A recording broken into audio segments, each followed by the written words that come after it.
हमारा उन्वान सिर्फ यही है, या रसूल अल्लाह है जो जिंदगानी बाकी ये इरादा कर लिया है जो जिंदगानी बाकी ये इरादा कर लिया है, तेरे मुनकिरों से आका मैं मरूंगा लड़ते लड़ते, तेरे मुनकिरों से आका मैं मरूंगा लड़ते लड़ते।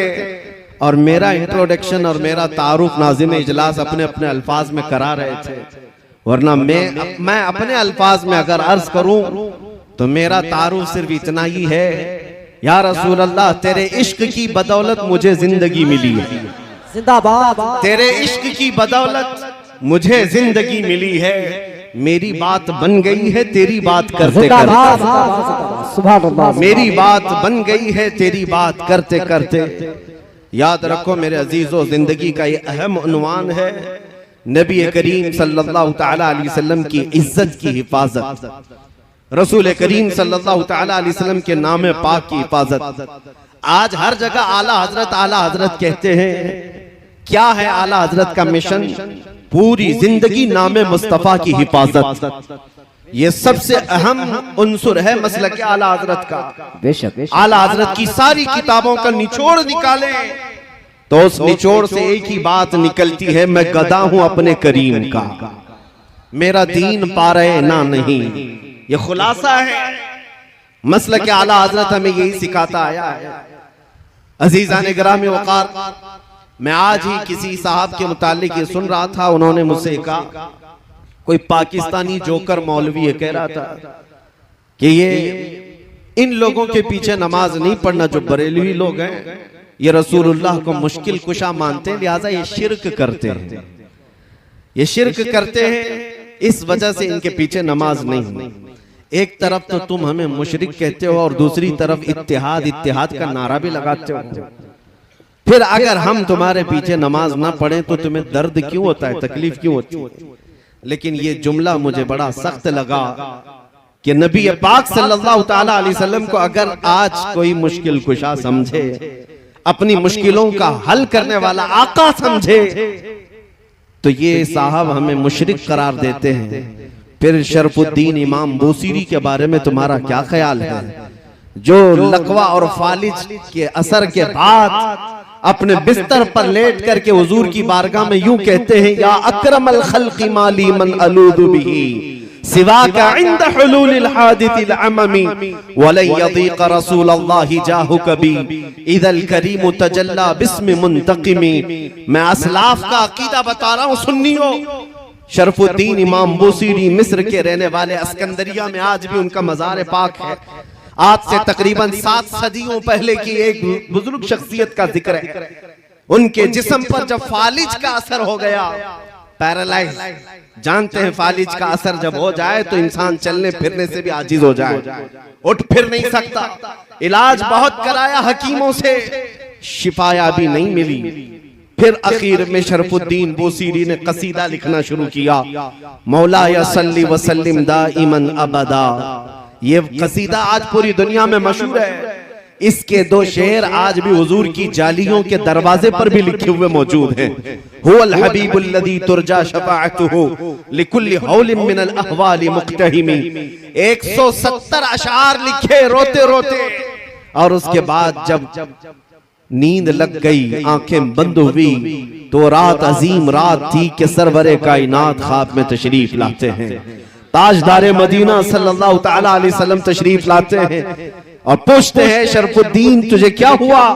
रोते हुए ख्वाब में अर्ज किया कि आका मुझे फालिज का असर हुआ, अब चलने फिरने से आजिज हो गया हूँ, बिस्तर पर रहता हूँ और लोगों ने भी साथ छोड़ दिया है।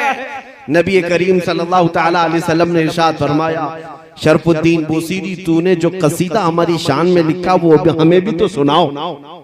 उन्होंने अपना कसीदा लिखा था, लेकिन जो पहला शेर है, पहला मिसरा, उसका एक ही मिसरा उनसे बन पाया था, दूसरा मिसरा नहीं बना था। मौला या सल्ली व सल्लिम दाइमन अबदा, बस इतना ही मिसरा बना था, दूसरा नहीं था। वो ख्वाब में मेरे आका को सुनाते रहे, मौला या सल्ली व सल्लिम दाइमन अबदा।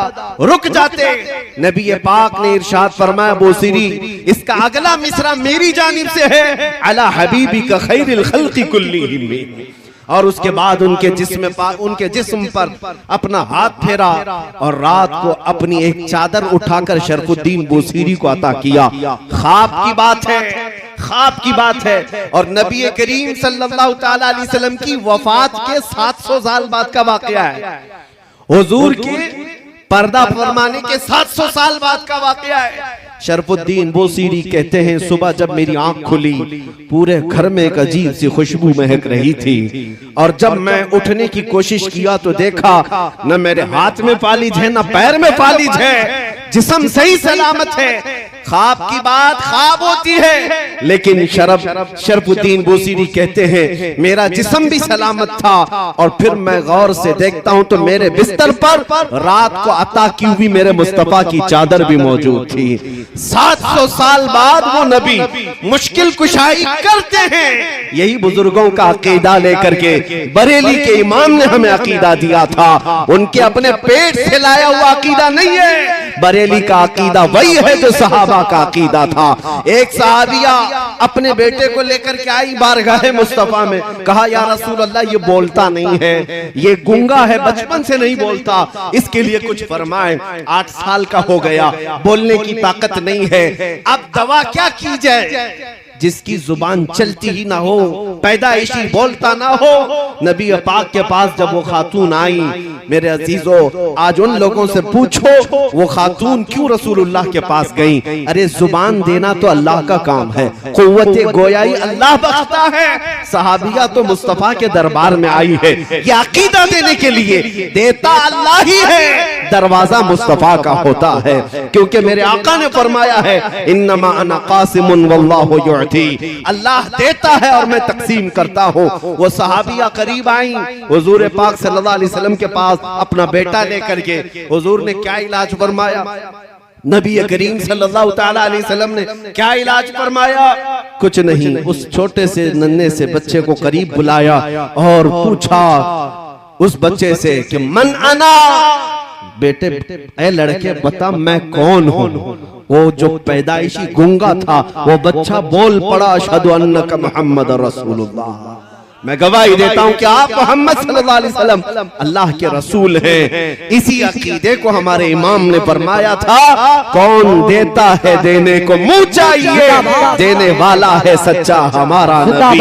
और बरेली का अकीदा यही है जिसको हम आशिकाने रसूल फॉलो करते हैं। शाफियो नाफी हो तुम, वाफियो काफी हो तुम, दर्द को कर दो दवा, तुम पे करोड़ों दुरूद। या रसूल अल्लाह बेहुनरो बेतमीज किसको हुए हैं अजीज, एक तुम्हारे सिवा, तुम पे करोड़ों दुरूद। गर्चे है बेहद कसूर, तुम हो अफू व गफूर, बख्श दो जुर्मो खता, तुम पे करोड़ों दुरूद। खल्क के हाकिम हो तुम, रिज्क के कासिम हो तुम, जो मिला तुमसे मिला, तुम पे करोड़ों दुरूद।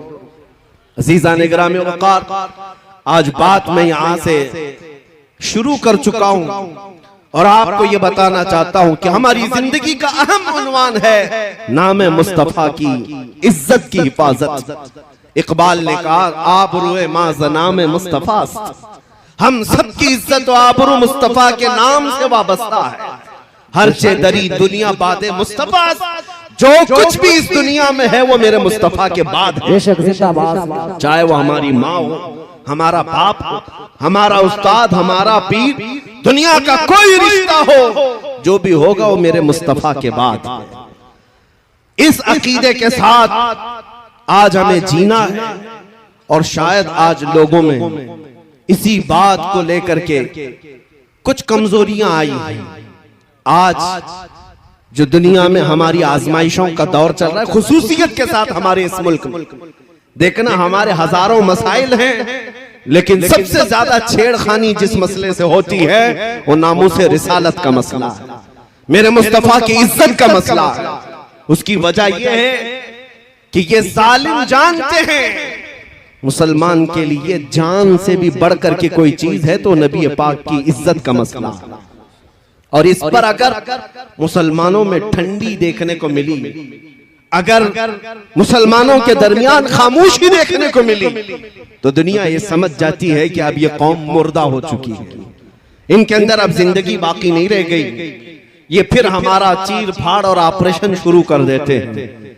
लेकिन आज भी मुझे ये एहसास है, मैं आपको एक मिसाल के जरिए से बताऊं। एक डॉक्टर जब ऑपरेशन थिएटर में किसी को ले जाता है, इंजेक्शन देता है, सुन होने का, बेहोशी का इंजेक्शन देता है, या गोली के जरिए से या दवा के जरिए से बेहोश करे।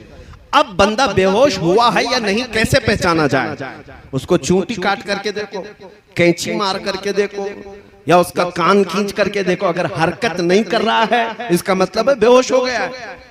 हमारा चूंटी काटना उसको पता नहीं चल पा रहा, हमारा उसे हिलाना पता नहीं चल पा रहा है, इसका मतलब है बेहोश हो गया है। अब उसके बाद दूसरा प्रोग्राम शुरू होता है, काटो इसको, फाड़ो, चीरो, जो कुछ करना है करो, जब बेहोश हो। इसी तरह से इन जालिमों ने उम्मत मुस्तफा को बेहोश करने के लिए कई सालों से एक प्लान चला रखा है। मुसलसल तुम्हें दुनियावी अय्याशियों में इस तरह मुब्तला कर रखा है कि हमारी कौम में सबसे ज्यादा नशे को तकसीम कर रखा है।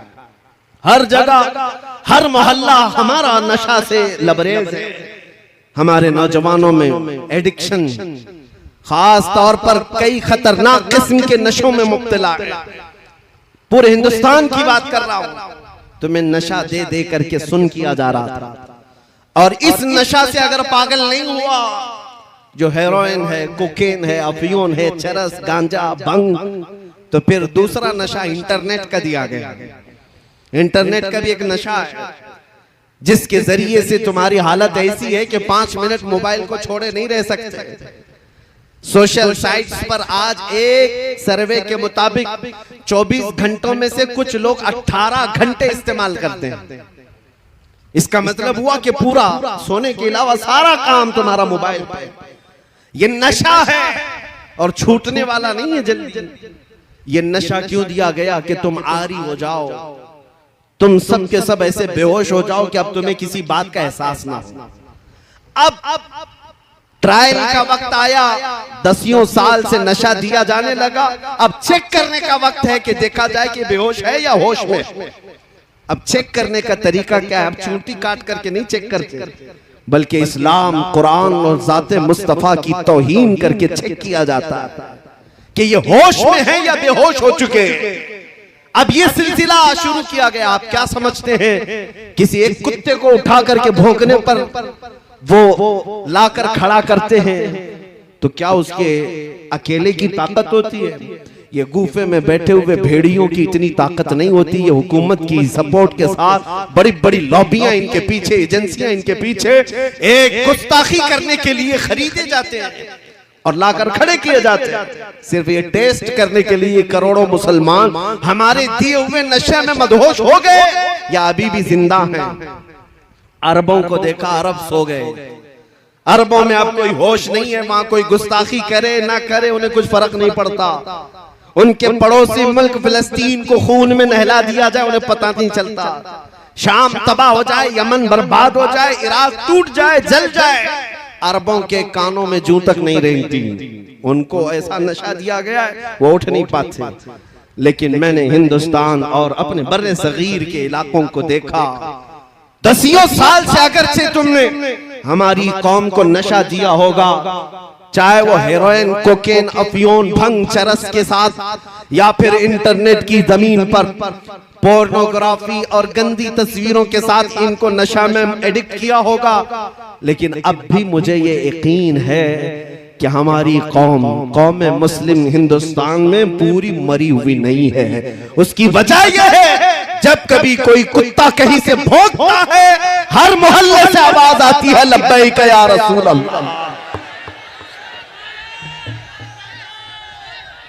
ये तुम्हारा लब्बैक का नारा लगाना इस बात की अलामत है कि ये कौम अभी मुर्दा नहीं है, अभी जिंदा है। मुझे वो बात बार बार कहने पर फख्र होता है। मुंबई की सरजमीन से 2 साल कबल जब एक कुत्ता भौंक रहा था, हमने उससे कहा था हम दिल्ली आते हैं और आकर के तुम्हारे साथ मुकाबला करेंगे। ये हमारे जज्बात थे। लेकिन आपको मैं बताऊं, रमजान का मौसम है, लॉकडाउन चल रहा है और उस वक्त लोग बाहर आना जाना बहुत कम रखते थे। मैं उतर करके अपने ऑफिस से जा रहा हूँ हूँ, एक नौजवान मेरे पास आया, हिप्पी कट है, बालों में डिजाइन है, दाढ़ी में भी डिजाइन है, कहीं बालियां पहना फटी जीन्स है, मुकम्मल एक आवारगी की शक्ल है। करीब आया, हाथ पकड़ लिया, कहा मुफ्ती साहब आपसे थोड़ी सी बात करनी है। मैंने कहा क्या बात है? कहा सुना है अभी अभी आप दिल्ली जाने की बात कर रहे हैं। मैं ऊपर से नीचे देखता रहा, कहा हाँ आपने सुना है तो सही सुना होगा।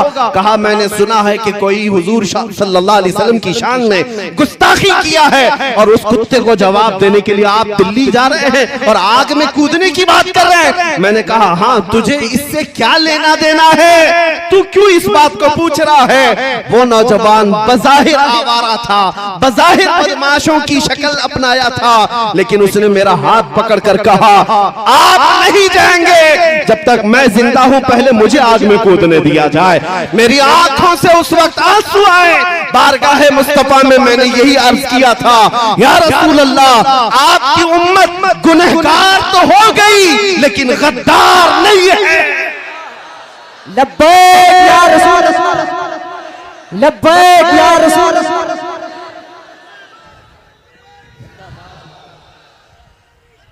या रसूल,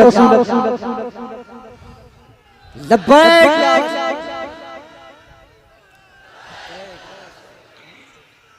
जिंदाबाद मेरे अजीजों, यही जिंदगी जो तुम्हारे दरमियान है ये जालिमों को खाए जा रही है। इनको हमने पिछले 70 सालों से 80 सालों से लूट लूट करके खत्म किया, लेकिन जिंदगी की रमक अभी भी बाकी है।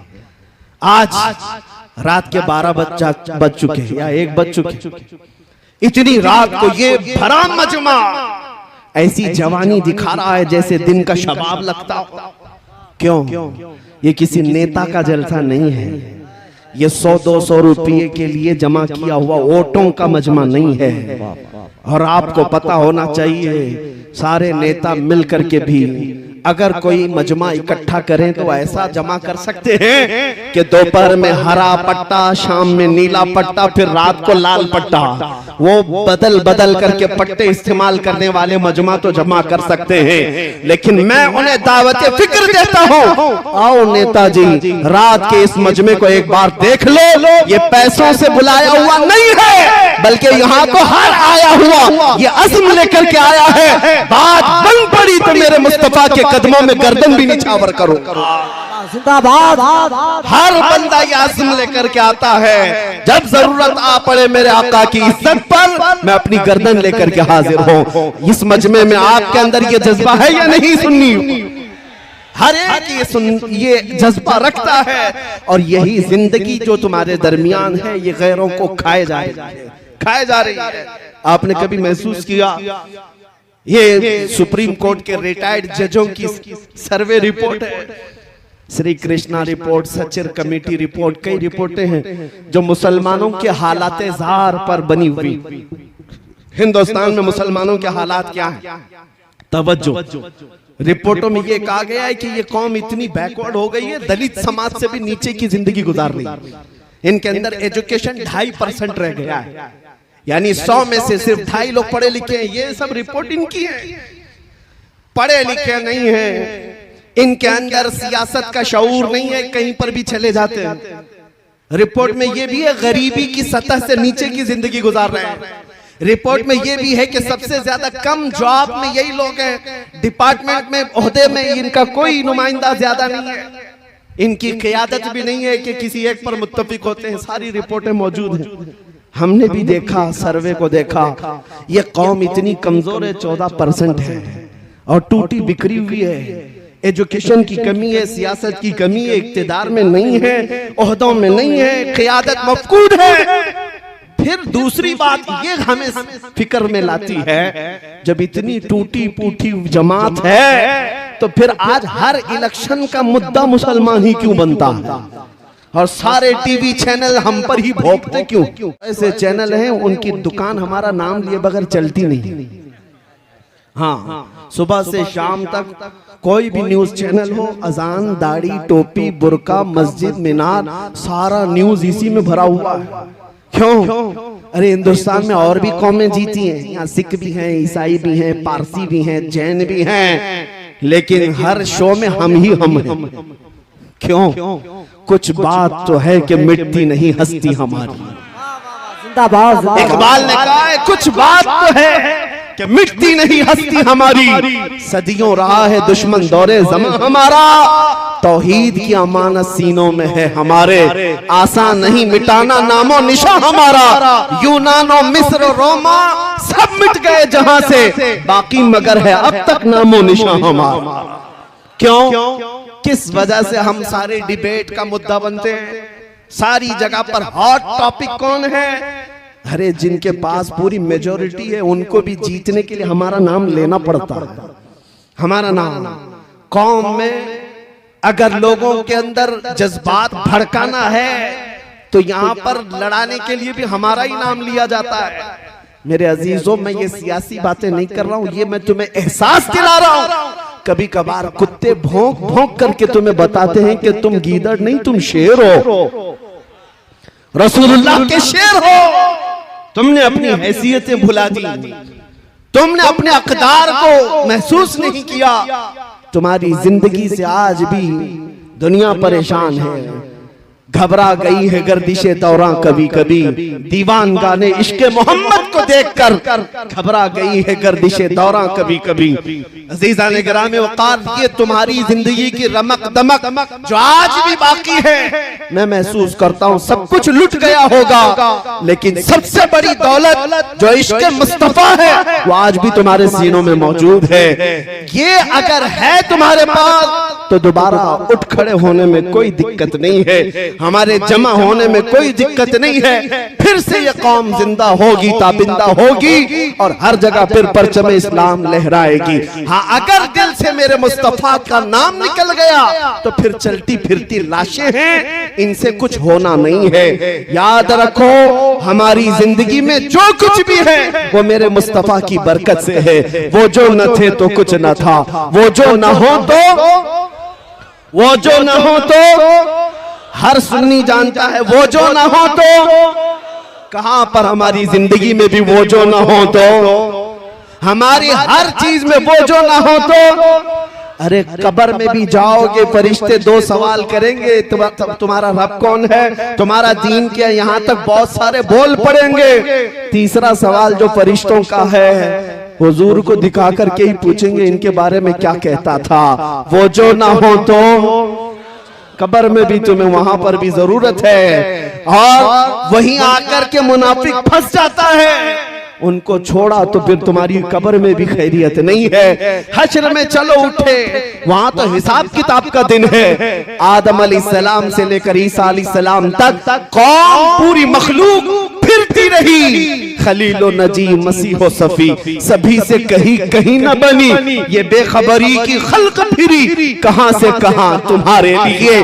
फिर मखलूक कहां आई, मेरे मुस्तफा के पास आई। अब फिर मैं पूछता हूं ऐ सुन्नियों, मैदान महशर में भी वो जो ना हो तो, वो जो ना हो तो कुछ ना हो। इसलिए जान है वो जहान की और जान है तो जहान है। जब तुम्हें मालूम है जिंदगी में वो जो ना हो तो कुछ ना हो, कब्र में भी वो जो ना हो तो कुछ ना हो, हश्र में भी वो जो ना हो तो कुछ ना हो। तुम्हें जब ये पता चल गया कि हर चीज की जड़ मेरे मुस्तफा की जात है, तो बरेली के इमाम जो 100 साल से तुम्हें पुकार रहे हैं उनकी बात सुन लो। आज ले उनकी पनाह, आज मदद मांग उनसे, आज ले उनकी पनाह, आज मदद मांग उनसे।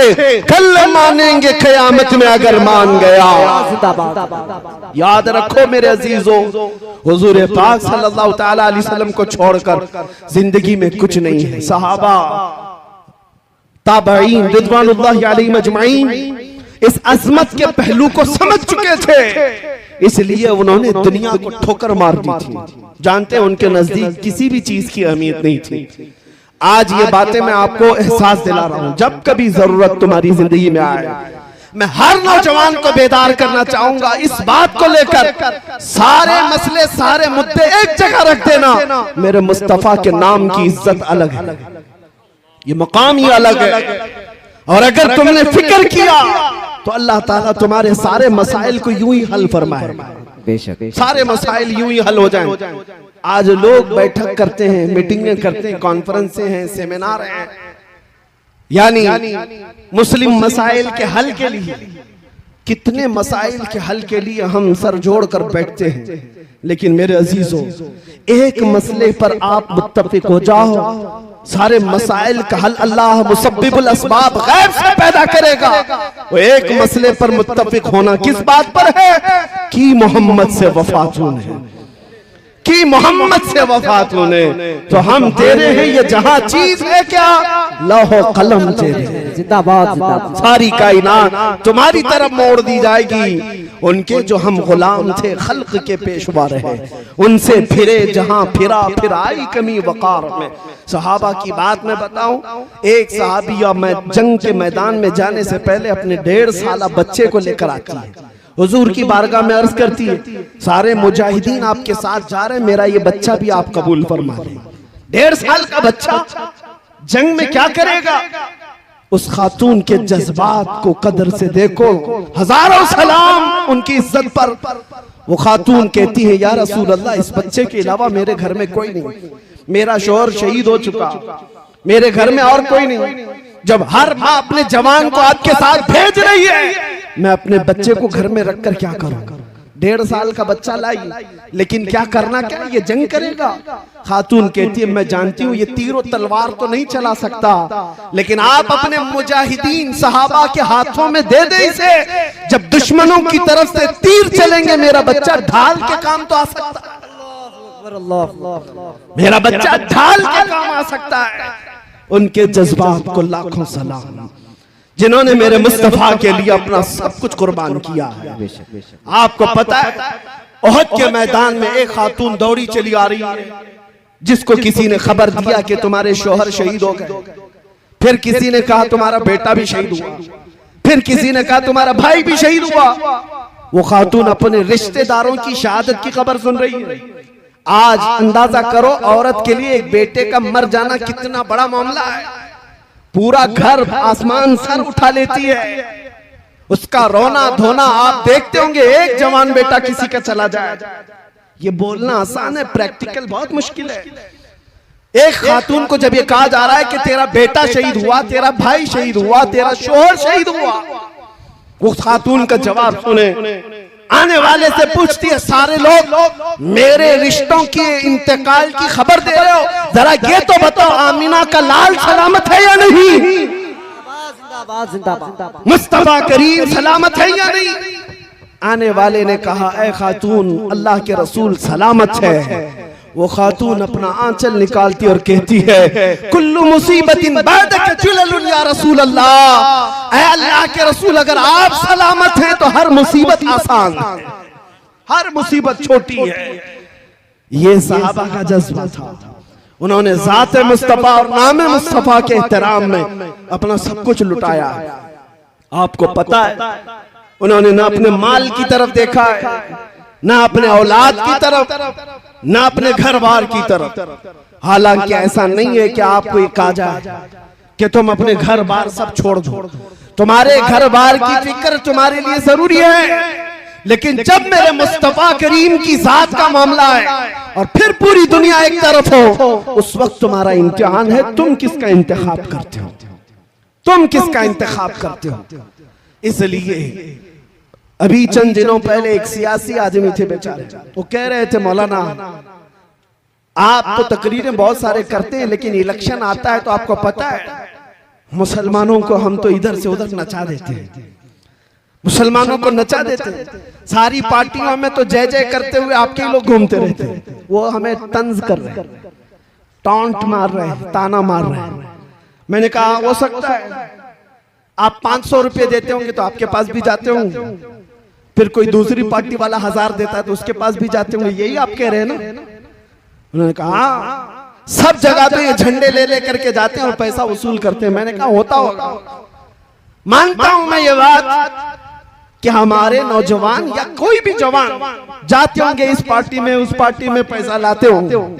मैंने कहा, कान खोल करके सुन लो, मुझे ये यकीन है हमारे मुआशरे के मुत्तकी परहेजगार आदमी की बात नहीं करना, एक जाहिल से जाहिल लड़के को भी खड़ा कर देना मेरे साथ।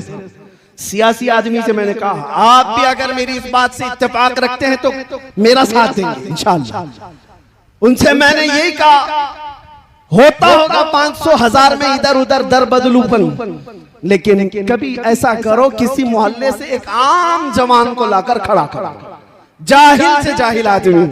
तुम 1 करोड़ रुपए लेकर खड़े रहना, पार्टी की बात मत करना, पार्टी की बात मत करना।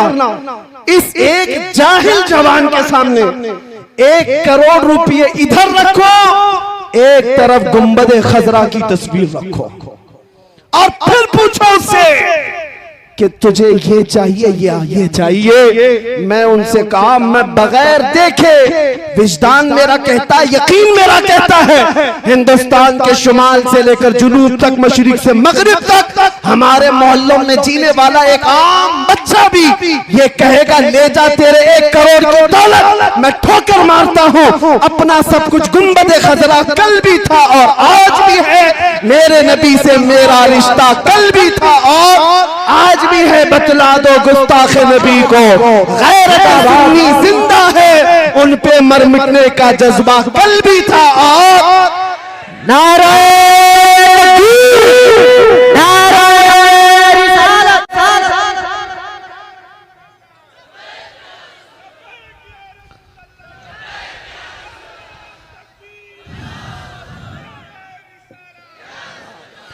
बस मेरे अजीजों के जज्बा जिंदा रखो। हालात बिगड़े जा रहे हैं, हमें पता है, हमें पता है, बहुत सारे लोगों ने ये महसूस किया है। हालात बहुत तेजी से बदलते जा रहे हैं, जहर फैलता जा रहा है। ऐसे हालात में इतना सख्त नहीं बोलना चाहिए। बहुत सारे लोग मुझसे कहते हैं, मैं उनसे अर्ज करता हूं बड़े अदब के साथ, आपके मशवरे सर आंखों पर, लेकिन अब भी ना बोले तो फिर कब बोलेंगे? अब भी ना बोले तो कब बोले? जब उम्मत मुस्तफा पर हालात ऐसे आ गए हो कि बोलना भी आज मौत की सजा के जुर्म के बराबर है। आज के हालात में मेरे अजीजों अफजल जिहाद है। इन अफजल जिहादी कलिमत हक़्क़िन इंद सुल्तानिल जाइर, जालिम बादशाह की मौजूदगी में हक बात का ऐलान करना सबसे अफजल जिहाद। आप तमामी हजरात से मैं इतना कहूंगा, हालात से घबरा कर, खौफजदा होकर, डर कर जीने की जरूरत नहीं। तुम्हारा दीन सच्चा है, तुम्हारा नबी सच्चा है, कुरान किताब अल्लाह की सच्ची है, तुम्हारा खुदा सच्चा है। जब खुदा सच्चा, दीन सच्चा, रसूल सच्चा, किताब सच्ची, तो सर झुकाकर नहीं सर उठाकर जीना है। डरे वो कौम जो चोर हो, डरे वो जो मुजरिम हो। अज़ीज़ान गिरामी वक़ार, ज्यादा से ज्यादा आज के हालात नहीं, हर जमाने में उम्मत मुस्तफा के साथ ऐसी हालात रहे। सतीजा कार रहा है अजल से ताइमरोज, शरारे बू लहबी से चरागे मुस्तफा। हर जमाने में ये हालात रहे।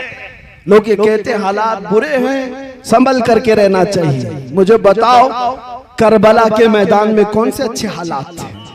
बद्र जब वाक़या हुई कौन से हालात थे? और फिर ये बात कि हम तादाद में कम हैं, माइनॉरिटी में, मियाँ हर जमाने में हम माइनॉरिटी में रहे।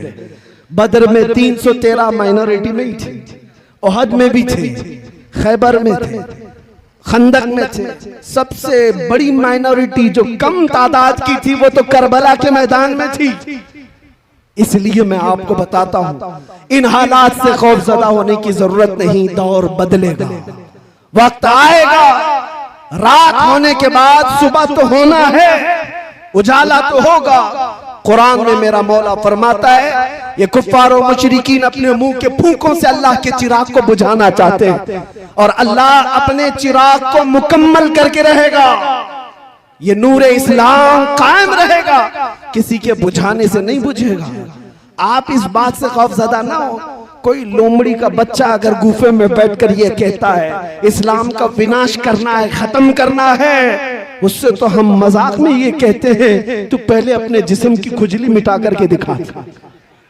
इस्लाम बहुत बड़ी चीज है, अपने जिस्म की खुजली नहीं मिटाई जाती, इस्लाम को मिटाने की बात है। ये बातें आपके सामने इसलिए अर्ज कर रहा हूं, खौफ ज़दा होने की जरूरत नहीं। जब ऐसे बातें लगे आला हजरत को पढ़ लो। इमाम अहले सुन्नत फाजिल बरेलवी फरमाते हैं, खौफ ना रख रज़ा जरा, तू तो है अब्द मुस्तफा, तेरे लिए अमान है, तेरे लिए अमान है।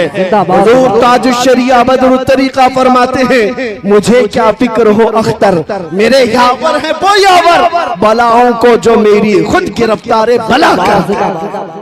इसलिए आज के हालात के मुताबिक सिर्फ इतना ही कहूंगा, कुछ देर की खामोशी है फिर शोर आएगा।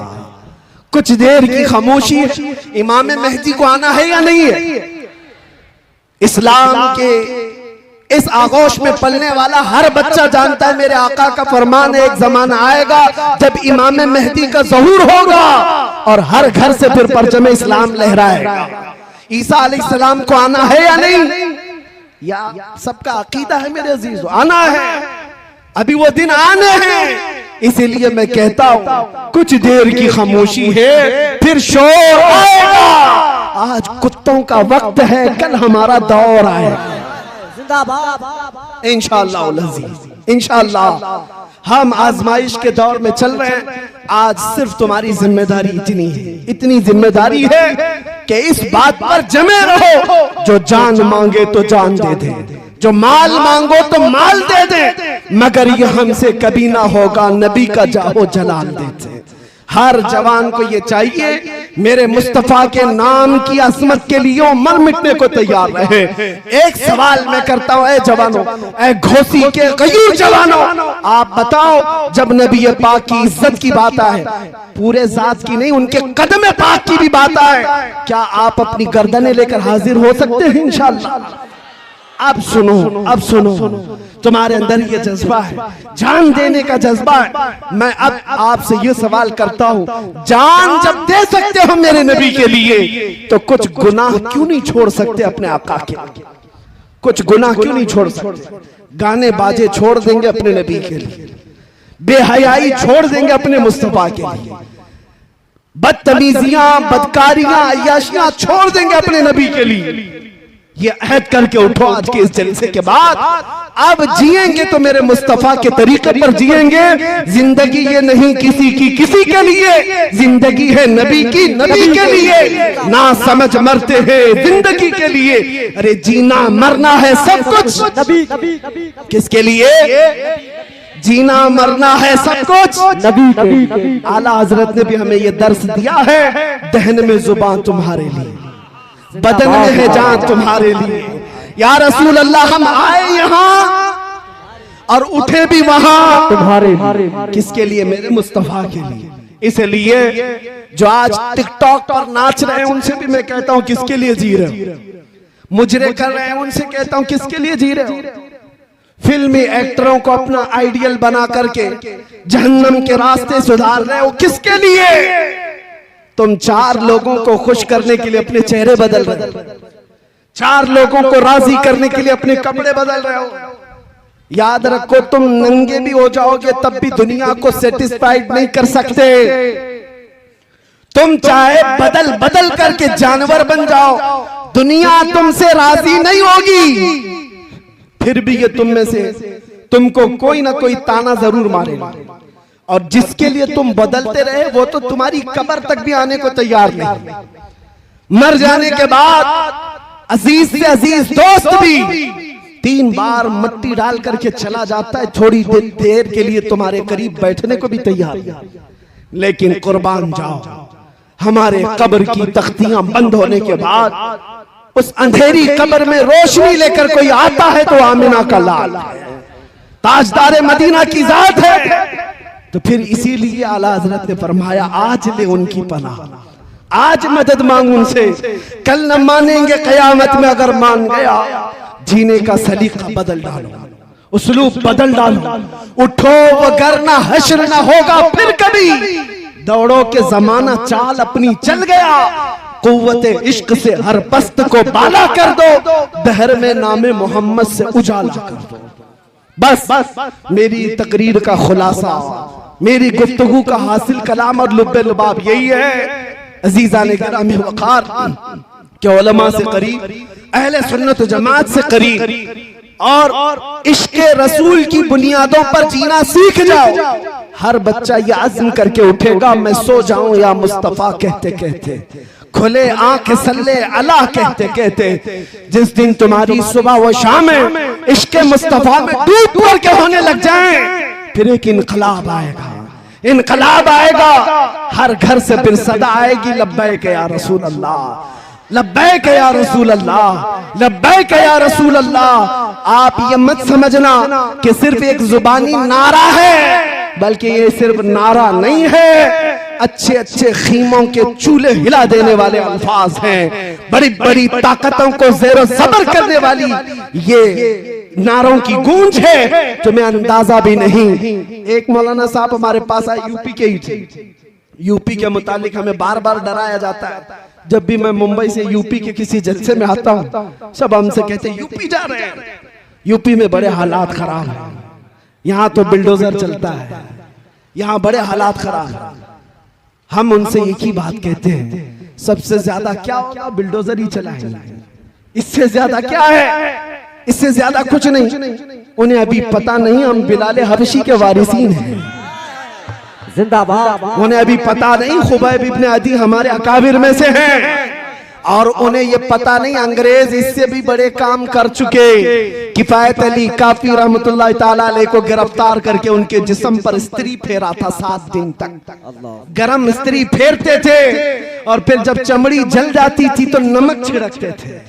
लेकिन उस आलिम रब्बानी ने हर तकलीफ गवारा कर ली, अंग्रेजों की बैत कबूल नहीं की, अंग्रेजों की हुकूमत की हिमायत नहीं की। यहाँ तक के फांसी के फंदे पर चढ़ाया गया किफायत अली काफी को। बिल्डोजर वाले सुनो, अभी भी उलमा हक मौजूद हैं, किफायत अली काफी के वारिसीन हैं। जिस दिन किफायत अली काफी को सूली पर चढ़ाया जा रहा था, उनसे पूछा जा रहा था आखिरी कोई ख्वाहिश है, तो किफायत अली काफी ने कहा आखिरी ख्वाहिश सिर्फ इतनी है, एक बार मेरे मुस्तफा की नात पढ़ लो, और फिर गुनगुनाना शुरू किया, कोई गुल बाकी रहेगा न चमन रह जाएगा, पर रसूलुल्लाह का दीने हसन रह जाएगा।